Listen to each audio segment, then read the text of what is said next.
Bem, vamos então ao nosso terceiro vídeo, né?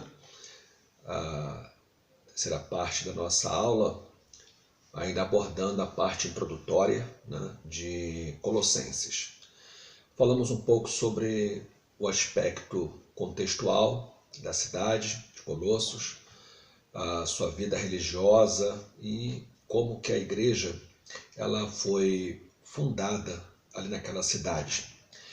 E agora nós entraremos um pouco mais na carta aos Colossenses, propriamente dita, né? E aí falando sobre algumas questões interessantes sobre a carta no que diz respeito à sua introdução. Bem, a carta de Paulo aos Colossenses, ela é considerada por muitos como sendo o maior tratado de cristologia do Novo Testamento.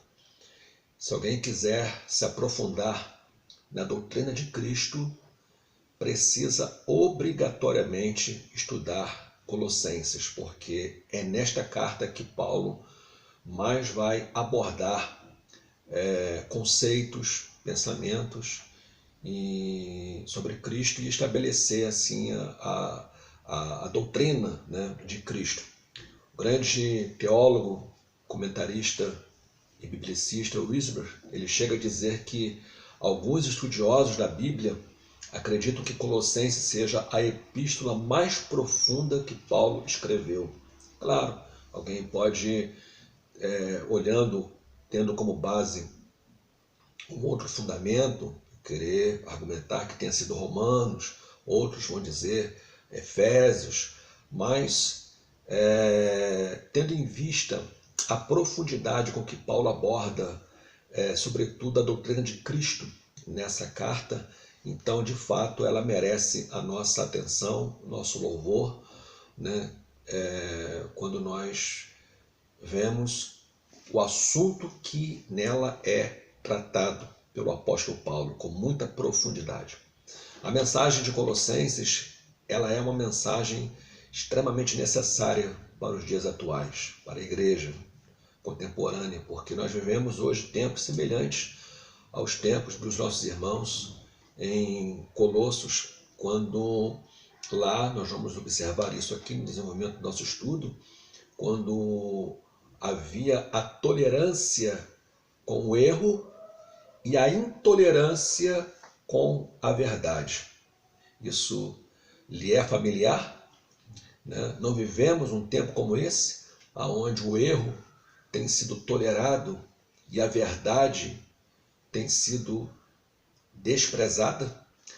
Ao mesmo tempo em que as heresias se acumulam, elas se aninham, elas prosperam com muita facilidade, confortavelmente no seio da igreja, embaladas nos braços da tolerância e do sincretismo religioso. A verdade é atacada com rigor excessivo. Paga-se um alto preço, né? Sempre foi assim e vemos dias como este. Paga-se um alto preço aquele que pretende realmente defender a verdade acima de tudo. Isso é um fato. Mais do que nunca, meus irmãos, estudar a carta de Paulo aos Colossenses é uma questão que precisamos valorizar, precisamos considerar.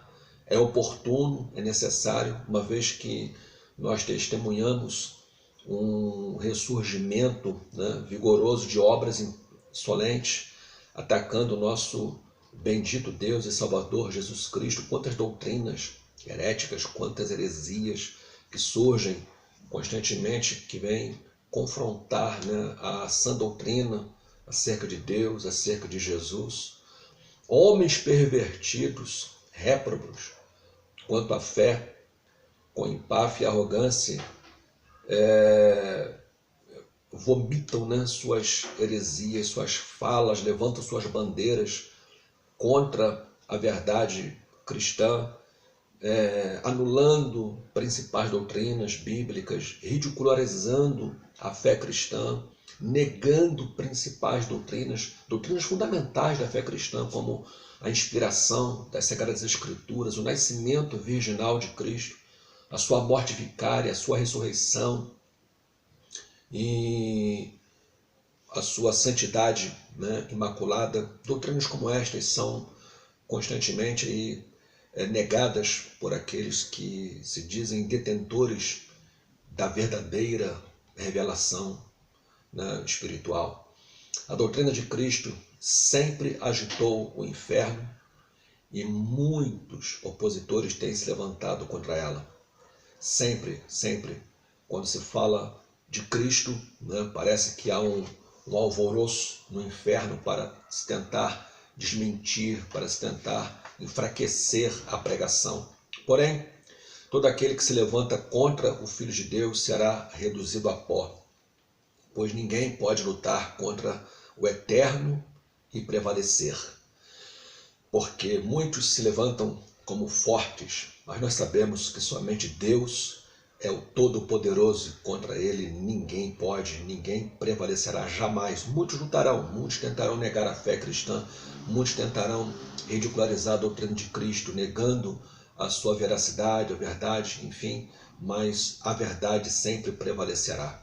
E esta carta é uma resposta muito enfática aos críticos de plantão que estão aí diariamente e constantemente querendo perturbar a fé cristã. Parte desse comentário lido aqui e compartilhado com os irmãos, de autoria, né, da pena do nosso estimado e considerado irmão reverendo Hernandes Dias Lopes, que trabalha muito bem em seu livro Exposição da Carta de Paulo aos Colossenses, né? Muito bem, vamos então ao desenvolvimento aqui da nossa matéria, agora falando um pouco sobre a autoria de Colossenses. A autoria paulina, ela continua sendo, infelizmente, negada em alguns grupos, mas a opinião da maioria vai na outra direção. Ou seja, embora uma boa parte, a maioria, defenda a autoria de Paulo aos Colossenses, existe ainda um grupo menor que procura negar, porque, dizem eles, há bases do próprio texto que apontam para um outro autor que não tenha sido Paulo. Mas esse grupo é um grupo muito pequeno que insiste com essa argumentação. E os argumentos que eles usam, né, eu vou trabalhar aqui alguns deles e ao mesmo tempo procurando refutá-los de forma bem resumida para que vocês tenham uma ideia. Então, por que alguns negam a autoria de Paulo aos Colossenses? Primeiro, porque afirmam que 1/4 de Colossenses se encontra em Efésios. E isso, né, é considerável. E eles têm considerado a primeira como uma versão ampliada da genuína correspondência paulina. Colossenses seria, então, uma reprodução de Efésios. Claro, se você observar, fizer uma leitura das duas cartas, você vai ver que há uma enorme semelhança entre as duas, né? E a argumentação deles é que Efésios tenha sido, então, a carta escrita por Paulo e uma outra pessoa tenha se inspirado em Efésios para reproduzir Colossenses. Então, nós teríamos aí dois autores, né? Esse seria um argumento usado. Mas, veja bem, a relação entre as duas cartas, entretanto, explica-se adequada e facilmente pela consciente ou inconsciente intenção do autor ao escrever as duas cartas e desenvolver temas semelhantes em ambas as cartas, né? Os assuntos estavam na mente do autor. Então, nada o impediria de estar desenvolvendo temas iguais, né, em diversos de seus escritos.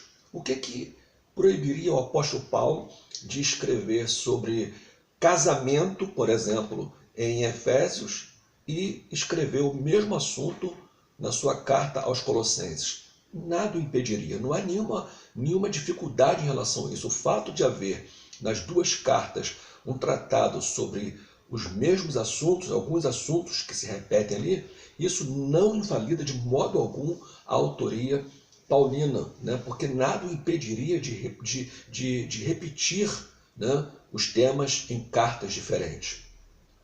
Uma segunda argumentação é que o pensamento e a ênfase da carta não se harmonizam com as cartas de Romanos, Coríntios, Gálatas, ou seja, os assuntos que Paulo trataria ali em Colossenses não são encontrados nessas cartas. Então, logo, pensa-se que pela diferença, né, de assuntos ali, poderia ter sido um outro autor. Entretanto, um autor como Paulo, meus irmãos, não teria dificuldade nenhuma para desenvolver outros temas em seus diversos escritos. Ele poderia fazer isso com muita facilidade. É um erro, portanto, pensar em Paulo como se a sua mente estivesse numa camisa de força e não pudesse desenvolver temas diferentes. Mudança de circunstâncias, né, oferece uma resposta satisfatória à mudança de tema e vocabulário, né, porque os escritos aconteciam de acordo com a necessidade. Então, as necessidades que levaram Paulo a escrever Romanos, Coríntios, Gálatas foram diferentes das que levaram Paulo a escrever Colossenses. Por isso, alguns assuntos que são encontrados em Colossenses você não vai ver em Romanos, Coríntios ou Gálatas, como por exemplo, mas isso não quer dizer que Paulo não tenha escrito Colossenses, né? É curioso isso aqui, porque quando temos assuntos iguais, então pode ser que alguém tenha repetido o escrito de Paulo. Quando temos assuntos diferentes, então tudo indica que tenha sido outra pessoa que escreveu. São argumentos assim até interessantes estar observando, mas a gente percebe que de fato eles não procedem, né? E uma última argumentação aqui é acerca da chamada heresia colossense. A heresia colossense não poderia ter se desenvolvido tão rapidamente. Eles dizem que, tendo a heresia colossense tendo sido um assunto, uma temática, uma problemática do segundo século, então Colossenses não poderia ter sido escrita por Paulo, porque o assunto ali estaria muito desenvolvido para ter sido escrito ainda no meado do primeiro século. Né? E nesse período o gnosticismo ainda não estava no seu clímax, né? E por isso eles querem colocar Colossenses numa data bem posterior, lá já passando do primeiro para o segundo século. Mas veja bem, a heresia colossenses que é tratada ali, que é visto como uma espécie de um gnosticismo, nós vamos trabalhar sobre isso. A heresia colossense que Paulo trata é o chamado protognosticismo, ou seja, embora o gnosticismo tenha tido o seu clímax no segundo século, o pensamento gnóstico já era visto em pleno desenvolvimento entre a metade e o final do primeiro século. Não é que Paulo estaria tratando do gnosticismo na sua totalidade, mas alguns aspectos do gnosticismo do segundo século já eram vistos no seu nascedouro, lá em meados do primeiro século, né? É o chamado protognosticismo. Apesar de certos estudiosos ainda questionarem a autoria paulina, o consenso da erudição cristã, né, os mais ortodoxos, assevera que Paulo é o autor da epístola. O método e o conteúdo são paulinos. A igreja primitiva atesta a sua autenticidade. A carta está inclusa no mais importante manuscrito do Novo Testamento, chamado Papiro P46, o qual foi escrito em aproximadamente no ano 200 depois de Cristo. Então nós temos fortes argumentos externos e internos também, evidências internas, que Paulo é o autor da carta. Ele se apresenta, ele se identifica como Paulo, como autor, estando escrevendo essa carta. Então, baseado nessas informações e também procurando refutar os pensamentos contrários, nós podemos afirmar que Colossenses é sim uma carta de autoria paulina. Você pode ler e afirmar, carta do apóstolo Paulo aos Colossenses. Ok? Esse então é o nosso terceiro vídeo. Vamos então para o próximo vídeo falando sobre os destinatários.